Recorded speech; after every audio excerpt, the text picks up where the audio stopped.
Salut les joueurs de tennis et bienvenue dans cette nouvelle vidéo. Alors aujourd'hui j'aimerais vous faire part d'une astuce, c'est l'astuce de la raquette verticale. Alors le nom, la raquette verticale n'est pas officiel, ce n'est pas un terme technique, c'est moi qui l'ai inventé. Voilà, c'est très logique, la raquette est verticale donc j'ai appelé la raquette verticale. Tout de suite, qu'est-ce que c'est la raquette verticale et surtout à quoi ça sert? Donc la raquette verticale, c'est lors de la préparation, c'est principalement utilisé en coup droit, mais vous pouvez aussi l'appliquer en revers. C'est tout simplement lorsque vous préparez à avoir la raquette complètement à la verticale. À quoi ça sert? Alors il y a plusieurs choses il y a plusieurs choses qui permettent d'affirmer que c'est utile. La première chose, c'est que si vous essayez de porter la raquette à bout de bras, à deux doigts, vous allez voir, donc voilà, avec mes deux doigts, index et pouce, vous allez voir que c'est plus facile de la tenir quand elle est verticale que quand elle est horizontale. Là, il y a tout le poids de la raquette et là, mes doigts commencent à crisper un peu. Donc pareil, hein, avec un doigt, on peut la tenir comme ça, alors que comme ça, c'est pas possible. Donc la première chose, c'est que vous faites des économies d'énergie. En étant ici en préparation, la raquette verticale, vous allez avoir un gain d'énergie fou. Vous n'avez aucune contraction. Les épaules sont parfaitement relâchées, le bras est parfaitement relâché ici et on peut tenir ici, préparer très tôt et attendre.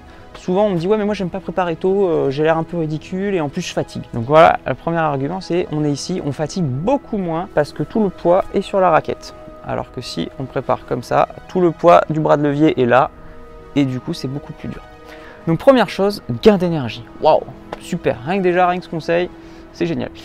Je vais quand même vous donner un deuxième bienfait à cette préparation de la raquette verticale. Donc le deuxième bienfait, c'est que vous allez augmenter votre trajet de raquette. C'est-à-dire que si vous partez direct en bas, ici, une mise à niveau direct en bas, donc sans parler du fait que c'est fatigant, je l'ai déjà dit, votre trajet de la raquette ici va être plus court que si vous partez d'en haut. Vous partez d'ici, ici il y a tout ce trajet-là de la raquette qui s'agrandit. Et vous allez me dire, ok c'est cool, mais à quoi ça sert d'agrandir le trajet?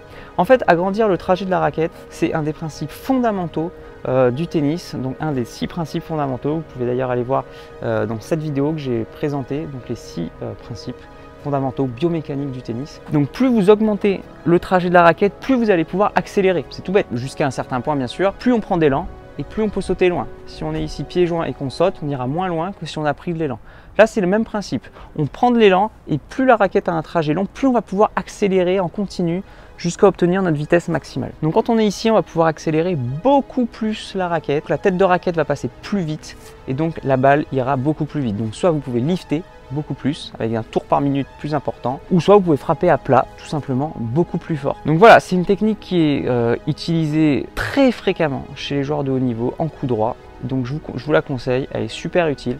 Alors elle existe aussi en revers, hein, moi c'est ce que j'essaye de faire en revers, donc ça augmente le trajet et c'est plus économique. Maintenant il y a quand même beaucoup de joueurs de haut niveau qui ont une préparation de ce qu'on appelle un peu plus directe. Donc ils préparent ici, tac, de manière un peu plus directe et ensuite ils frappent. Donc le meilleur moyen de savoir ce qui est le mieux, c'est tout simplement de tester. Donc la prochaine fois que vous allez sur le terrain, pensez à moi, essayez de tester et dites-moi ce que vous en pensez. Le seul petit inconvénient que je vois à cette préparation, c'est que forcément, vu qu'on augmente le trajet de la raquette, le trajet est un peu plus long, au début ça demande plus de temps et au début quand on essaye, on a tendance à frapper les balles un peu derrière parce qu'on n'est pas encore tout à fait synchronisé. Donc voilà, juste au début, méfiez-vous, hein, frappez les balles un peu plus tôt, un peu plus devant, forcez-vous pour éviter de boiser et de frapper derrière. Cette astuce est aussi directement en lien avec préparer proche du corps, ici.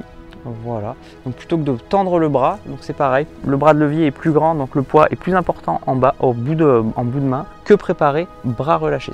C'est pour ça qu'il est plus important de préparer proche.